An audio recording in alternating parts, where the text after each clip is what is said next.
COVID-19 update is brought to you by Full Text Systems. You'll come for the price, but stay for the service.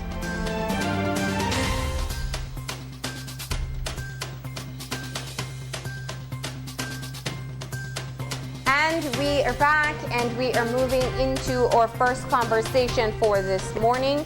We are joined via Skype by Dr. Marvin Manzanero, the Director of Health Services, to get the latest update on the COVID-19 situation in Belize. Good morning, Dr. Manzanero. Good morning, Marlene. Good morning, Doc. All right. All right, so where do we begin from, Doc? A lot has transpired over the past 4 days. From an official medical perspective, where are we? Well, yeah, the last, I think, 4 or 5 days have been rather critical in the sense that we, as you will note, figures kind of doubled in 4 or 5 days. It just means an issue of identifying cases that were out there. We had 1 death associated to COVID-19, so that brings us to a total of 2. And a total number of cases of 18, with 2 patients being hospitalized and the remaining being treated or cared for at home. 18 is the total number of cases we have, with Belize District having, of course, a higher number, Cayo having the second higher number, and those, as we reported yesterday, were clusters or small groups of patients that we are following. Yeah. So let's start with that. We're looking at Belize District having the highest number of cases at this time, 8, in fact, of the 18. The last release that went out, you said that you expect that there's an active cluster. What does that mean? Well, if you recall the first cases from Belize City, we had cases 1 and 2 in San Pedro that did not, we have not been able to identify any other case linked to those 2 cases. And then we had a case number 3 in Belize City that also has not allowed us to identify, that we have not identified any other case. We had mentioned that mapping exercises are going to be contingent on the amount of contacts you have. That's one, and also how long it takes for us to make a diagnosis. So the longer you take, the more likely it is that your social circle is extended. So in the case number 10, that's the one that we have identified at least 4 other persons that are positive, and that's what we call an active cluster, because that has produced 5 cases linked to 1 case. So that's why it's called an active cluster, because we're trying to identify all other potential cases that are linked to that one single case. Now, this emanated from an event that these individuals attended? Is that what you guys are asking as a ministry for persons to come forward? Yeah, you see, when you start doing your mapping exercise, you don't know what exactly happened. You know, in the particular case of patient number 10, we were looking at the 10 days he was in the hospital prior to coming to cardiology at a private institution. So you do that exercise in terms of all potential healthcare workers that have been exposed at both institutions, and those are the what we call, you go for and try to identify if any healthcare worker has been exposed. All those persons were swabbed on through the extended weekend, and we turned out to have all of them turned out negative, including the people from birth that transferred the patient. Then you look for the close contacts, which is immediate family members of a household who are in close contact, and that has turned out to be giving us 4 more cases. So when you start doing your mapping exercise, since the patient became initially ill or identified ill on the 27th of March, you have to go back 2 weeks before. And in that exercise is when we determined that the link would seem to be to an activity, a social event on the 14th of March, which would be more or less exactly in line with the patient falling ill and showing up with a pneumonia on the 27th of March. Can I get some clarity there? This event on the 14th, was patient 10 already feeling ill at that time, or are you suspecting that the source of the COVID-19 transmission was at that event? No, it would seem that the source was at the event, and that would fall in line because remember, most of the data suggests that day 2 to 14 after you have been exposed is when you're going to be having signs and symptoms. So we are assuming that that's where the patient became ill, and we have identified at least 2-3 persons that visited from the US and came to that social gathering on the 14th of March. And we assume that these people were asymptomatic. So that was going to be my next question, because at that time on March 14th, there was still travel taking place in the country. There was, and we were, yeah, I mean, and you were doing surveillance at the airport. Yeah, and we are also asking people, we had already started this notion of no gatherings. If you're coming from outside, you have to go into quarantine.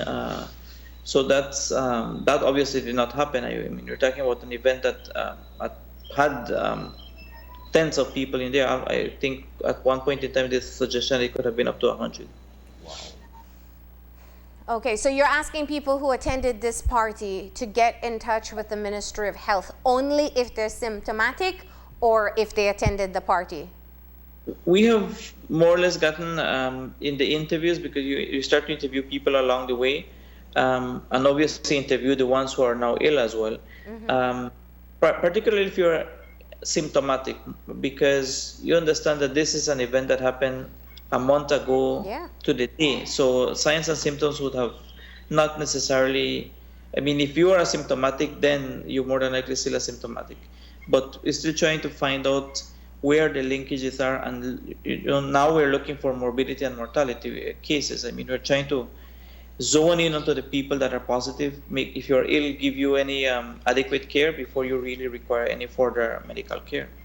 Can you provide us with an overall update on the recovery of patients, perhaps not on an individual basis, but the recovery of patients in both the Corozal and Cayo districts? Yeah, well, the 2 patients that are in the hospital, those are, maybe we look at the ones who are not in the hospital. Those are not in the hospital are having either minor signs or symptoms or have no symptoms, because you will note that some of these patients were picked up simply by the actual swabbing, not because they were ill. We picked them up simply because you were a close contact. So the vast amount of patients are not requiring any in-hospital care. 14 of these patients are actually at home in a self-isolation area. And I look at what that really means at the ground level and where we're going to go in that regard. The 2 patients that are in the hospital, the one in Corozal is no longer on IV medications. He's eating and drinking without any level of assistance, and most of the symptoms have disappeared. A patient that's at ICU in Carhucha has not required ventilation. He was there simply because of the respiratory problem, of which it still seems to have a little in terms of patients still not being able to do their routine walking around without them getting some kind of respiratory distress.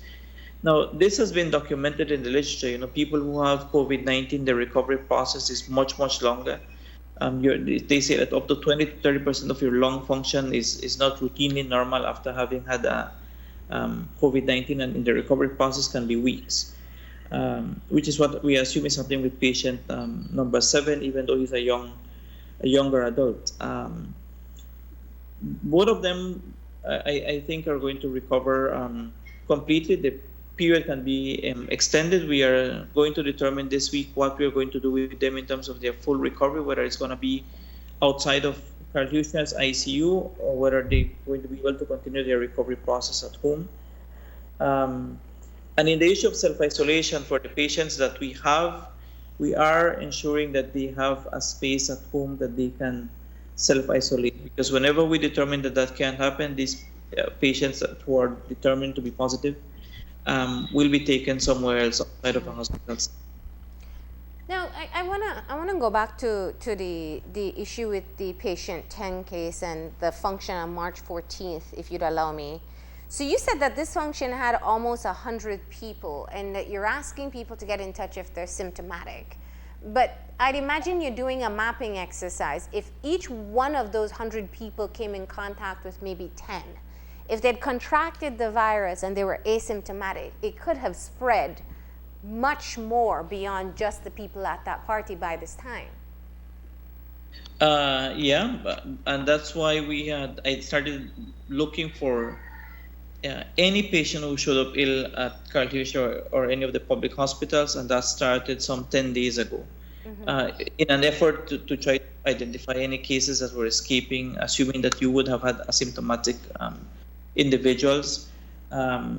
All of those, what we call severe acute respiratory illnesses or influenza-like illnesses that showed up at public health facilities, we screened them for the last 3 or 4 days, whoever was in the hospital setting. None of them have turned out to be positive. One of the reasons why we're also asking people to call is so that we can determine your level of exposure and if any of your immediate contacts are ill, because not everybody who shows up at a gathering is going to have the same level of exposure. And so we want to have a more dynamic process as well, gather who was there and make a determination based on that. Yeah, that's a very big mapping exercise. That's what I'm trying to wrap my head around. So let's say I attended the party at March 14th and I felt fine. I could have potentially, and correct me if I'm wrong at any point, Dr. Manzanero, I could have potentially contracted COVID-19, not had any symptoms, and passed it along to every person, or potentially pass it along to every person I've come in contact with since that party. How do you map something like that? Well, that's a part of the unknowns, and that's why when you start doing random testing, that's where you're at.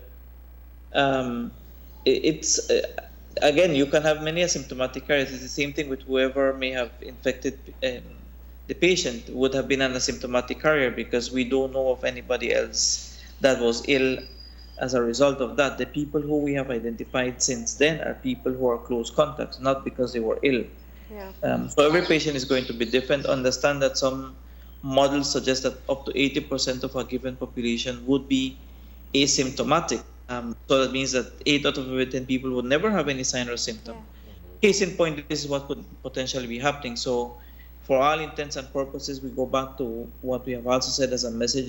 We have going forward to assume that you meet on the street is COVID-19 positive. So is it the assumption that we are in a community spread phase in Belize, or in Belize district, or the entire country? For now, I think it could be primarily Belize City and the cluster in San Ignacio as well, where we don't know which one of the patients is the one that became ill first, whether it was patient number 4 or patient number 6, and I'm trying to keep my numbers, but that little cluster, if you will, also has produced 5 patients that are positives in the San Ignacio area. And again, they probably, since 2 persons work in Belize City, they could have gotten it in Belize City and then brought it to the area. That's a possibility as well.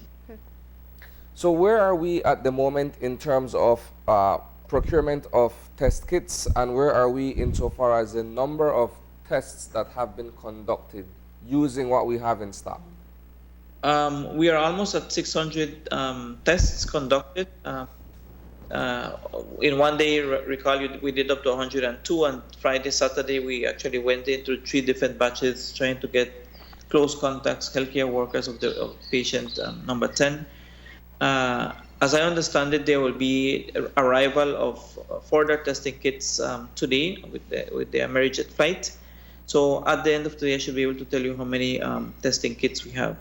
We did get a note from PAHO that they were in the process of procuring 11,500 individual tests to be for us to use in Belize. Let's get some clarity. So last week it was reported that Belize turned away the 25,000 tests from South Korea. I know you have addressed the issue, saying that it isn't the type of test that we need.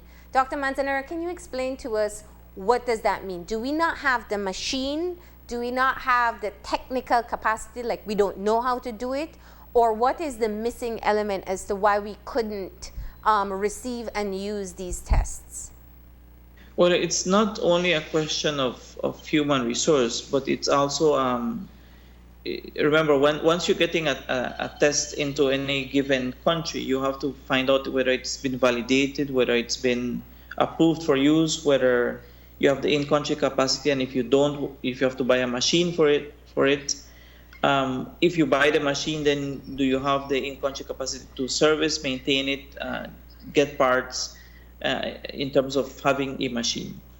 The platform that we have is a PCR Yes. machine. Staff went to be trained on that specific platform. It is something that is routinely maintained in tandem with CDC. We get some technical support from PAHO in that regard. So whenever any offer comes to us, we still will ask our counterparts both at the CARFA level, at PAHO level, to see whether this is something that can be used, so that it's not only the staff from here that tells us whether it can happen or not. Through the weekend, for example, we got asked if there's a specific rapid test that could potentially be offered, whether that would be something that we could use. So we send it on to CARFA and PAHO for their advice, and based on that, we make decisions. So in this particular ones that were coming from South Korea, there's two types of tests that were in there. None of them had, when it came to my desk on the 24th of March, none of them in the little note that we got said that they had been approved by US FDA. Of course, if you go back now, maybe it has changed.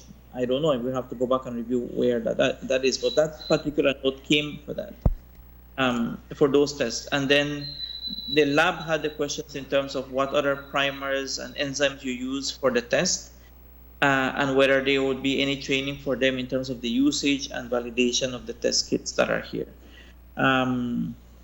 Maybe the analogy that in terms of test kits that have been updated, you recall HIV and the vast amount of rapid tests that are out there, only three or four have been validated for use in Belize out of the wide array you have. So it's the same thing that has to be done in case there's any test that's coming to Belize. In discussions this weekend with PAHO, with what we are doing, and that's one of the reasons why they are sending 11,500, is because the platform that the German protocol that we use is the one that they are able to support most, and that's the reason why we are still following the specific testing guideline protocol. So from what I understand from you, just to be explicitly clear, two things. One, the South Korean tests that were being donated had not at the time been validated by the FDA. Approved by the FDA. In the notes we got. Okay. Secondly, your technical staff, your medical lab technicians, were not sure what elements would be needed to conduct the test. You talk about enzymes and reagents, but those are kind of the tools that you need to conduct the test. They weren't sure what the test would entail. Whether we will have it or procure it separately. Okay.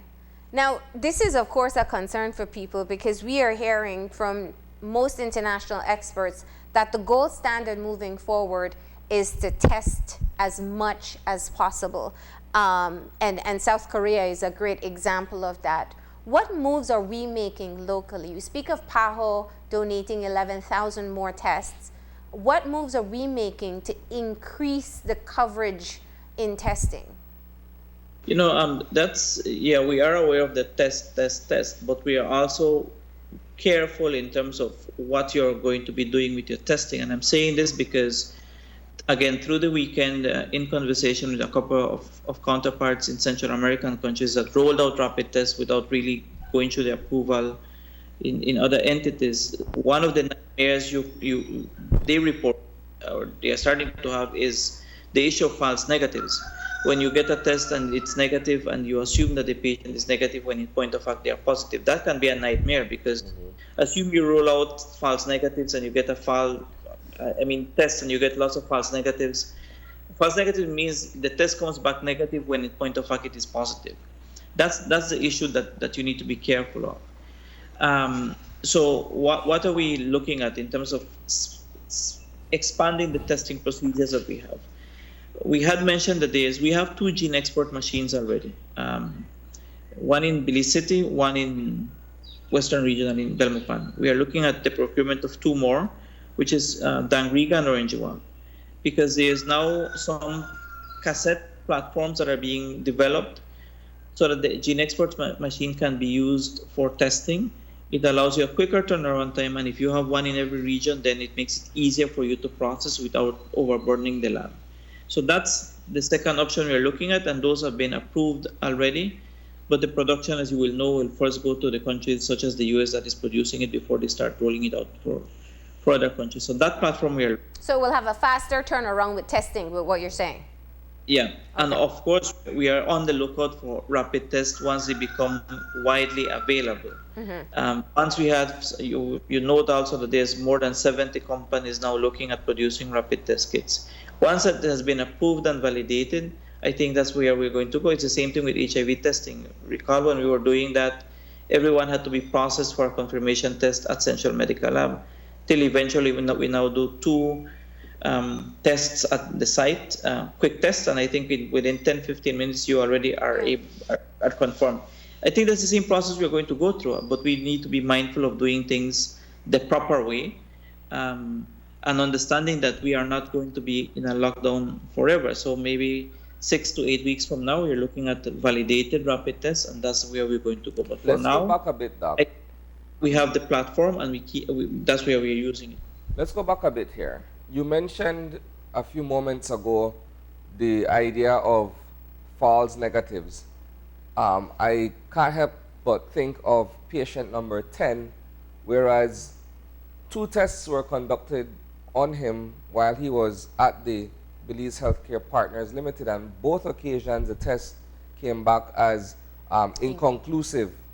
Can you explain to us in this particular context what that means? And of course, you've alluded to the risk or the concern factors involved with persons who test negative in the first or second instances. What does this all mean?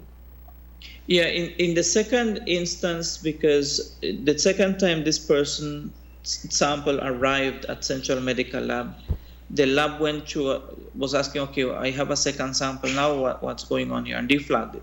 So they went through a specific process. They tested it once, sample number 2, and it said it didn't detect any viral particles. So they did it again a second day. I think it was April 7th is when they tested it the first time. That's sample number 2. And they tested it again on April 8th, and they still found no RNA particles, no viral particles there. So they immediately flagged it for clarification, said, you know what, I am not finding anything. It could very well be that it was an improper swab, and that's the reason why the machine is not detecting any virus. And so that's why the patient was swabbed again on April 9th, and that's the 3rd swab that he got. So a negative is simply because the machine is not detecting any particles. So it could also has to do with a technique, could be a technique in terms of what you're actually swabbing. Fair enough. So that also, I mean, because this goes to a deeper issue. This is talking about whether or not healthcare workers are adequately trained to collect the sample. Because you could have a reliable test at the Central Medical Laboratory, but you have healthcare workers across the country collecting samples. Have they been adequately trained? Has the Ministry of Health and I know you're overwhelmed in terms of mapping exercise, but who is ensuring that they're using the right protocol so that you don't have the situation that you've had with patient 10 repeating again? Well, we have been doing that routinely because prior to COVID-19, we have what we call sentinel sites where we swab people for other viruses. Remember, we do a weekly screening process in terms of influenza-like illnesses, severe acute respiratory illnesses. So we do routine swabbing in the public sector in terms of samples that get sent to Belize City for finding out any flu-like virus, influenza A, influenza B, and then the whole panel of other viruses that you can look for. So that happens routinely. And it's usually the same people, people who have been trained.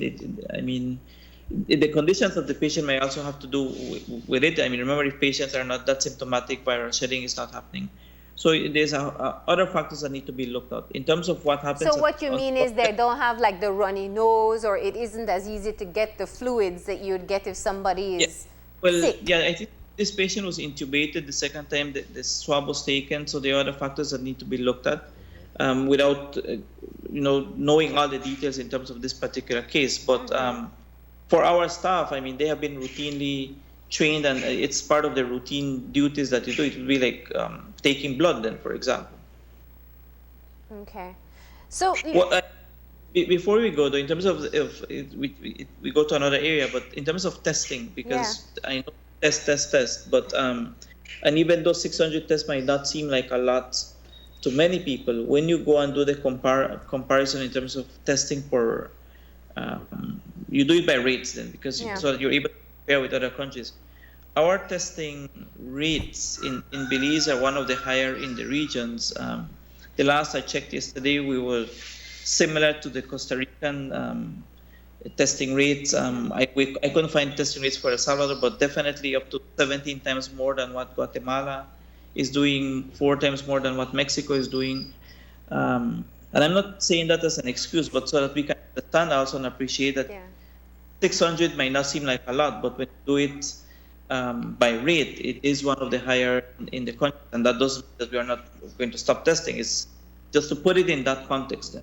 I'm glad that you've mentioned that, because to a great extent, aspersions have been cast based on the number of tests that have been conducted and the continued notion in the minds of many that a lot of us are walking around with COVID-19, but because testing isn't as often and as wholesale, if I may, that things are falling through the crack. Yeah, but again, when you look at, and we're going to also start to do that exercise, who has been tested? Because that's also the question that has been asked. We have tested a good amount of people that have no link to the US, no travel history, but simply because they were very symptomatic. We have tested people who are in the hospital at both Karl Hirschner and at the regional hospitals, community hospitals.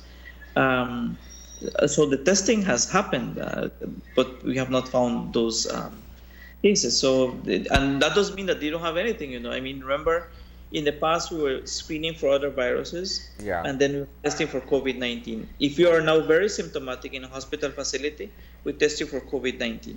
Now, COVID-19 test might be negative, but we have inverted it.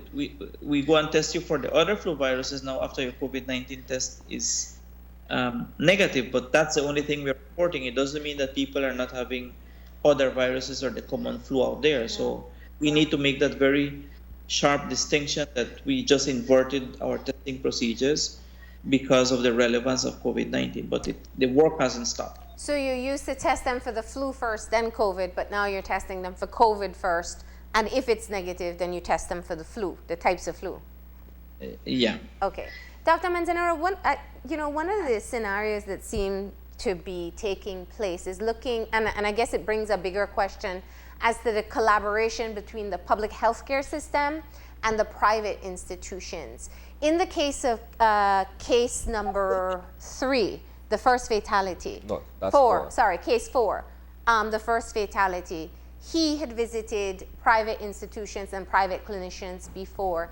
In Corozal town, that recent patient, that may be 8 or 9, I'm really terrible at remembering the numbers. He visited a private physician as well. And now we're looking at case number 10, who also went to a private institution and in fact was intubated in the hospital with pneumonia.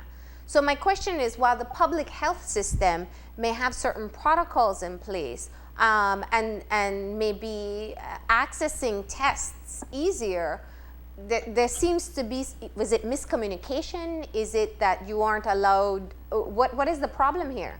Because those are 3 specific cases where they had first contact with private institutions or private physicians. Well, actually, patient number 1 also had a contact with private institution. That's actually, right.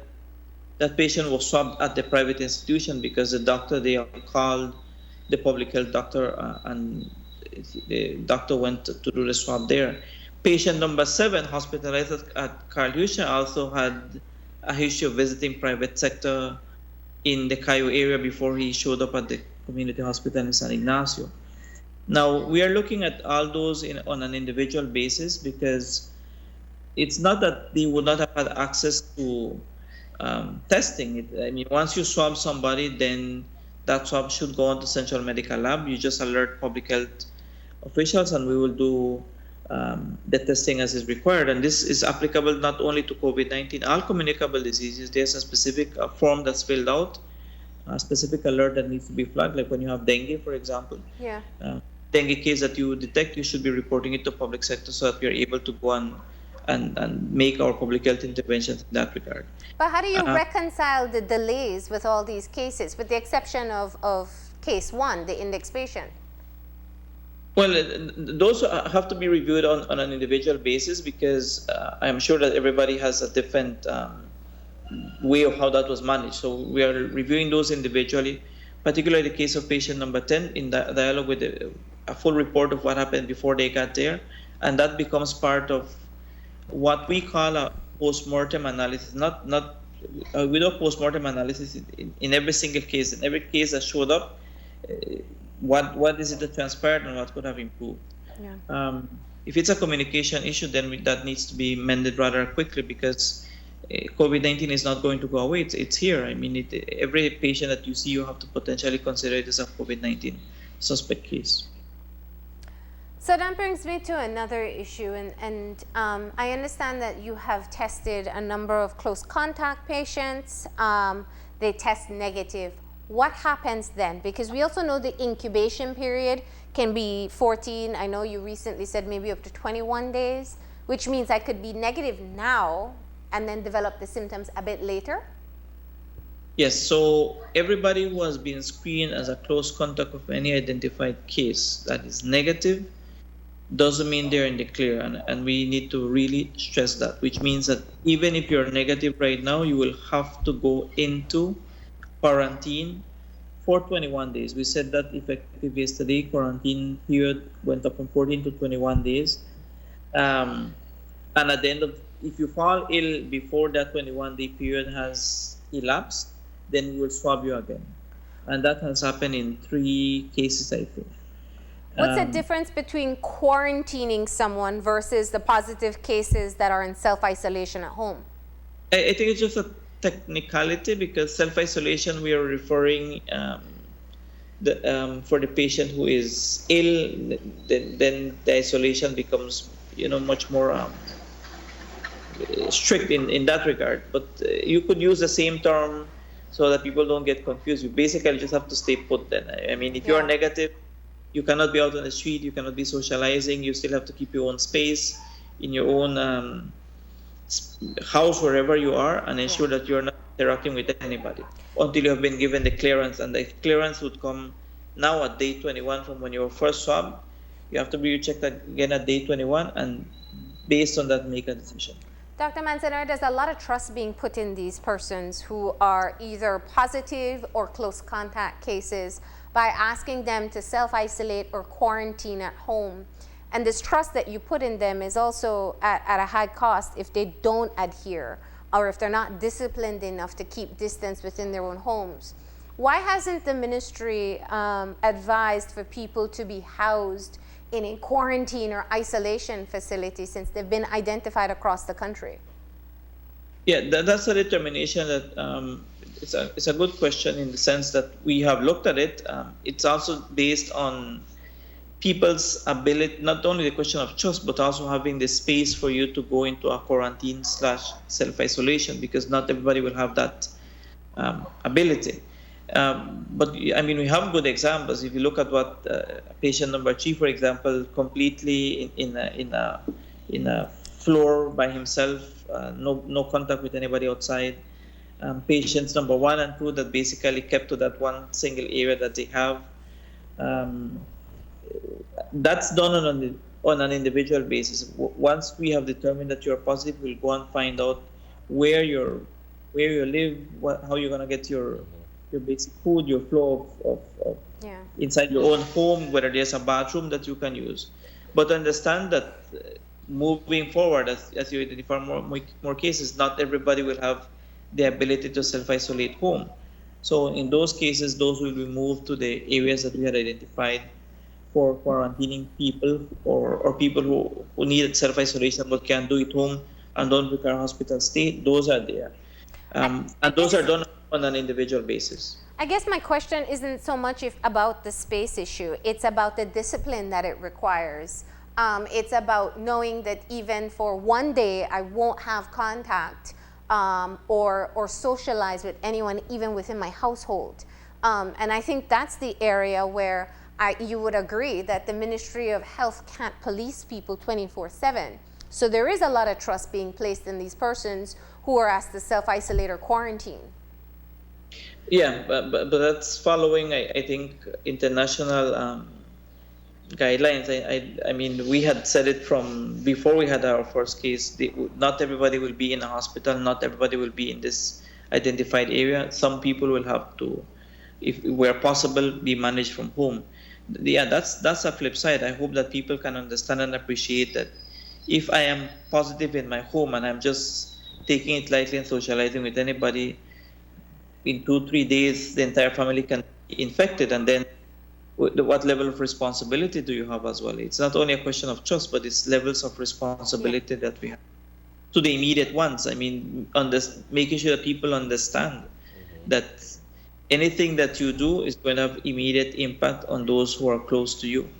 Understand that also once we put you up in a facility, or whether you're set up in a hospital, you will no longer have visitors. I mean, the visitor issue is gone through the window.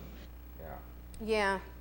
Just before we close off, I think one of the things that I was also looking at is the number of tests in the other districts. We've been talking a lot about Belize City, San Ignacio, and now Corozal. Stan Creek and Toledo have about 23 tests so far. And Orange Walk, I think, just a bit more. It's very easy to become, develop a sense of security that maybe they're not at risk. How would you explain the risk for these other districts? Yeah, when you look at total numbers, indeed, Corozal, Belize City, Belize District, actually, that includes the Keys, and Cayo would seem to have much higher numbers. But remember, those are contacts of the cases that have clusters, because if you notice, Corozal has 4 cases. What we are doing now is we're going to do a table. We have a table, actually. We just completed it last night. In terms of rates, testing rates, just like I use the rates to compare to other countries, you have to do rates per district as well, because not every district has the same population. So, of course, Belize district has a bigger population, so their rate, once you do it, might be the same as the Toledo district, even though total numbers, it doesn't look like that. So the rate table, I think, gives us a better sense of how many tests you're actually doing per population. And it's not a false sense of security. I mean, it doesn't mean that any of these 3 districts that they are guarded down. It just means that you just have to continue to monitor, and your heightened surveillance remains. All right. Well, and the final question, of course, is that people, once you've been watching international news or paying attention to anything COVID related, we always hear of flattening the curve or looking forward to that point where the cases will peak. What's your explanation as to where we are currently in Belize? Well, the curve is certainly there for now. I know 2-3 weeks ago we were not talking about the curve. Actually, we are into our 4th week of having identified a first case. So the curve is there. The lockdown, if we really abide to it, if we are able to tease out these active clusters a little bit more, I think will bring out certain number of cases over the next 2 weeks. And then this has to be reassessed every week, of course. Ensure that you don't double your cases. That's what we try to do in terms of containment. But understand that you can also have what we call ups and downs, even in terms of a curve, because the lockdown is right now, but eventually as you move along, can you have a curve that this flattens and starts to go down, and you have another curve later on in the year? That can also happen. And then you're talking about lockdowns as you progressively move. I mean, it's a dynamic process. For now, we go in active case finding of these little clusters now, and make determinations as we go along in that regard. All right. Well, we thank you for providing this update for us this morning. We know that seeing double the cases since we left off on Thursday to now Tuesday morning is definitely an area of concern for many. And once again, the Ministry of Health hotline is the number that people call if they're having any of the symptoms related. Before we close, can you tell us those symptoms once again?